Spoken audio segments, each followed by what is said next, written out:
Welcome to my YouTube channel Mumbai car electric works. और ये गाड़ी है मारुति इको। ये गाड़ी खिंच के आई है, इसमें प्रॉब्लम आ रही है, ना एफआई लाइट आ रही है ना कोई चेक लाइट आ रही है, और एफआई की रिले इस जगह लगी हुई है। इसकी वायरिंग चेक करके बताते हैं। इसकी रिले पे प्लस सप्लाई फ्यूज से नहीं आ रही है। अब इसका फ्यूज आप देख सकते हैं उड़ा हुआ था इसके लिए,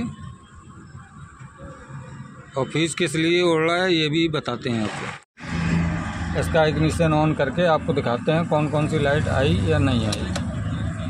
फ्यूज डालने के बाद इस गाड़ी में लाइट आ गई है, ऐसी हो गई थी, इसीलिए इसका फ्यूज उड़ा रही थी।